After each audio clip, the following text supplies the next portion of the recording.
everybody, so for this video we're presenting about Starbucks case study. So let's begin with the introduction to the company.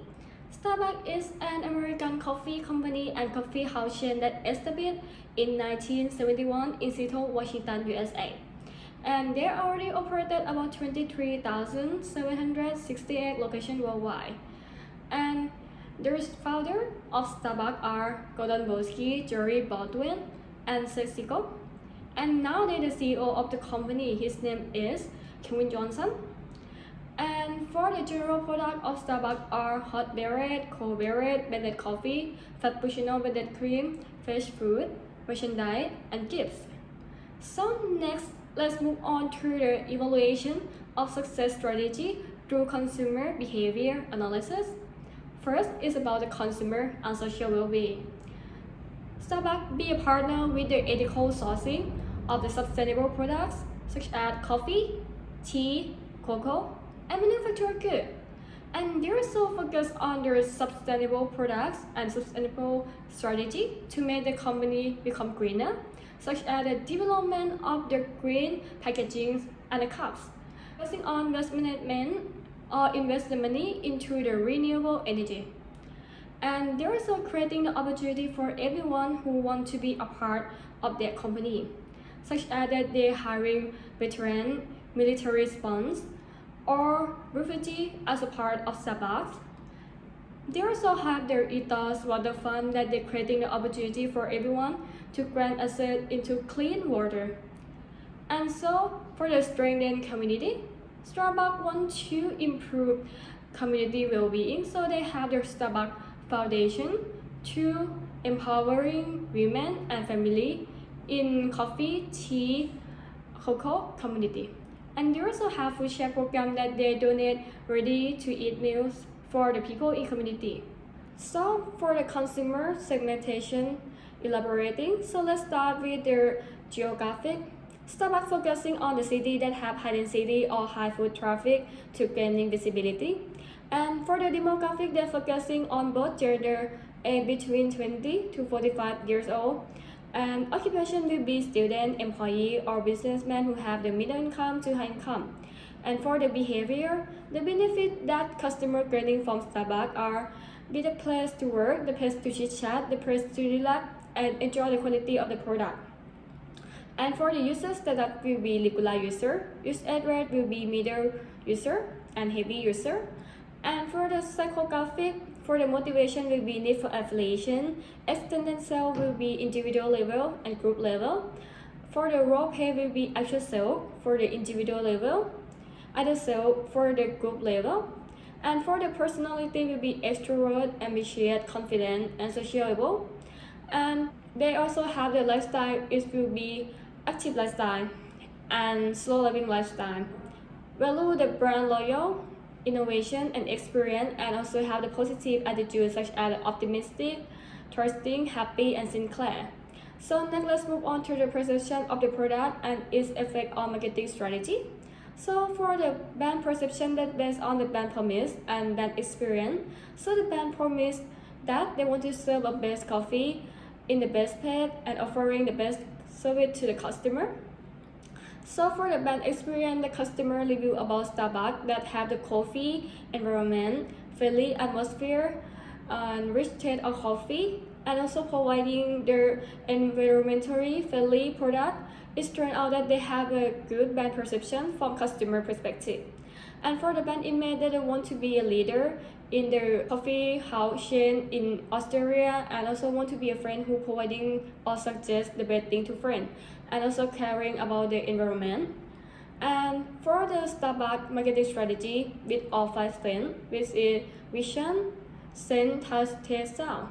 So Starbucks use all 5 things to do their marketing strategy. For example, they use the vision to do the poster or the billboard, use the vision and touch to do mask and thermal collection, or using all 5 cents to do the free sample, events, or campaigns. So I present about customer learning process and different communications.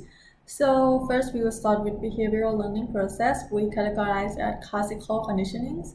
So unconditioned stimuli is typical morning coffee and snacks, and conditioned stimuli is influencing and observing our customers and our advertisement. And conditioned response is wanting to buy our products. And observational learning is seeing our advertisement, seeing people drinking Starbucks, and seeing people ordering complex menus, secret menus, and movie and social medias. And for next is preferred communications. So first is advertising. So we have wide range of advertisement through multiple channels such as billboard, newspapers, and public relations. So we host events and campaigns that are related to special occasions, and we use customer feedbacks. And next is social media. So we increase customer attention, awareness, and gaining customer loyalties. And we also answer and report to customer posts that shows their experience. And we also public information like latest products and promotions. And launch offers, we introduce new products to the market, such as limited time seasonal beverage and sales promotion. We give away coupons. And for brand personalities and positionings, we choose Troubadour and Mother Earth because they are super free spirit, so they encourage their customer to be free spirit and explore their menus. And they also free spirit themselves in terms of thinking about menus and their strategies. And for Mother Earth, they are super nurturing to the society they are working with, and also the equal too. And for shadow characteristic is shadow witch and tricksters. Shadow witch is because they are a case that Starbucks is selfish, like they force the employee to work for over 13 hours without paying. And trickster is they adjust their caffeine levels according to the weather without telling the customers. And for brand personalities, so there are ENFJ, which is extrovert, intuition, feelers, and judges. So extrovert is because Starbucks is energized and operated by meeting people. Intuition is they have a lot of innovation and endless possibility in front of themselves. Feelers is linked to the problem because they ignore their competitors and focus on their personal goals. And judging, they organize their plans before making decisions and prefer to execute the plan orderly before changing strategies. And this is the brand positioning map. So as we can see, we have Dunkin' Donuts, McCafe, Tim Hortons, Costa Coffee, and Starbucks. We categorize Dunkin' Donuts and McCafe at selling products and low brand image because they are only selling products in a cheap price. And Tim Hortons is a fast food chain and a national brand from Canada, so we put it as a brand that focuses on selling products and kind of premium brand image. And Costa Coffee and Starbucks, so they have premium brand image and they have stories to tell. However, Costa Coffee is aspired to be in the same level as Starbucks and is trying, so it's a little bit lower. Alright, let's talk about customer journey map in a customer perspective. Pre-purchase, in awareness, social and search advertising. Customer can see Starbucks advertising very easily. Loyalty program, they also can have a membership card to receive Starbucks discount or reward and promotion. Word of mouth, people can talk about Starbucks to bring their friends to come with vulnerability on application. Customer can download Starbucks application so they can receive promotion and reward from Starbucks. Maps, customer can easily find Starbucks in the map. Reputation, reviews, customer can read a review of Starbucks product before consider to buying it. Conversion, in-store purchase, customer can benefit of Starbucks free Wi-Fi and cozy environment. Advocacy, social posts, customer can post Starbucks to show off and they also can write a review about Starbucks new product and what they think and what they prefer. So what about the company perspective? Awareness, social and search advertising. Starbucks have likes in Facebook over 65 million likes, so they are considered to be powerful in the advertisement, so they can easily advertise everything very easy. Loyalty program, they have a membership card to have more loyalty customer. word of mouth, or customer of Starbucks can talk how they feel about Starbucks and what they experience to encourage new people to come in. Findability. Organic search. Starbucks is a well-known coffee shop, so it can be easily come up in the first page by just typing coffee shop, which is the same with the maps. Reputation. Review. Starbucks always have a new unique product, so people want to try and people will review it. So they just give Starbucks free advertisement. Conversion. In website, Starbucks have a website that can share promotion and location of its cafe. In-store purchase. Starbucks well-known in-store purchase experience can encourage customers to make a decision to buy very easier. For post-purchase advocacy, social posts, as Starbucks known as the high-price coffee shop, so people will buy Starbucks and post their picture in social media and also write a review about new Starbucks product. So, introduction to the noticeable problems of Starbucks in Australia. So, how it failed. To begin with, Starbucks started in Australia in 2000, opened to 87 stores in about 3 years. And that's a problem. They expand their business way too fast. And they believe that their model is not have to change at all, since anywhere else in the world they use the same model and it works. So that's forcing them to close 61 branches in 2008. And they did not care to adapt to the Australian market, since they still sell the same sugary drinks in Australia and Australian people just don't like it.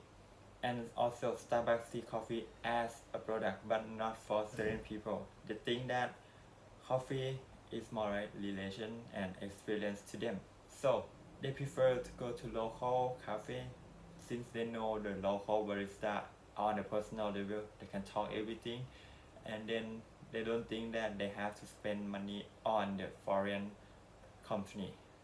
Okay, so initially, identifications of the potential mistake of Starbucks in Australia. We have made 4 identifications of why Starbucks fails in Australia.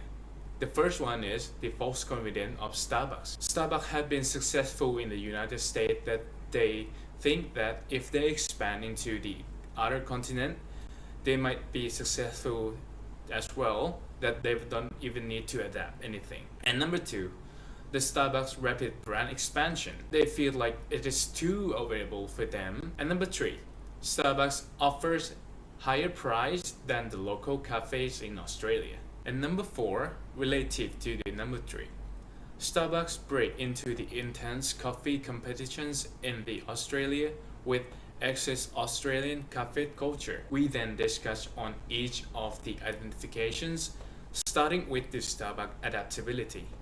Way back then, Starbucks seems to be pretentious that they are so confident to expand into the other continent that they don't need to adapt anything. They don't even need to adapt the taste of the coffee, that they offers the American style of coffee in Australian culture.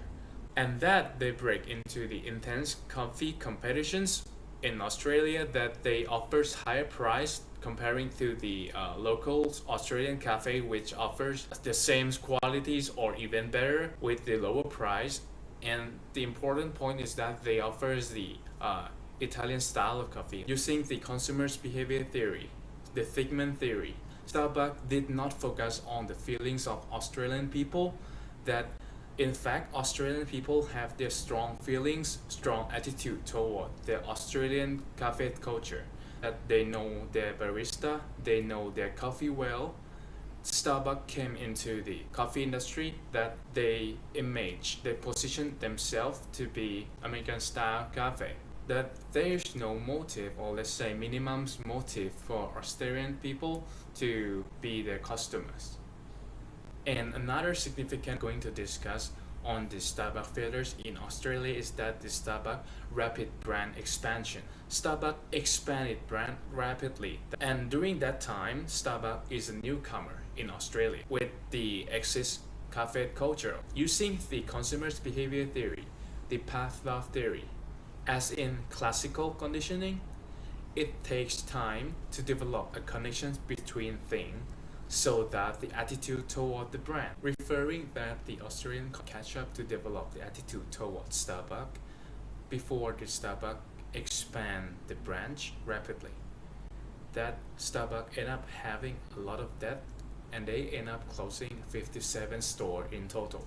And moving on into of the potential strategies for Starbucks, the first significant point is that Starbucks might want to slow growth of expansion down a bit because they might need to develop the brand image first so that Australian consumers can develop the attitude toward the brand.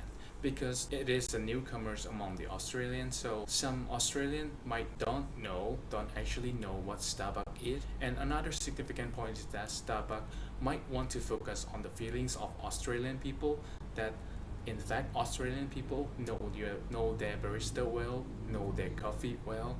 Starbucks might want to shift and adapt their menu a bit to be more like Italian style of coffee. And eventually, Starbucks might want to lower their price down a bit. In fact, in Australia, they already have the coffee competitions, which is so intense that Starbucks break into the industry and offers higher price, which make quite no sense. They might want to lower the price down because they can go in and be with them, not go in and be over them. That would attract more Australian consumers. And that covers all informations in our presentations. For the questions, please ask in the Q&A sessions. Thank you for your listening.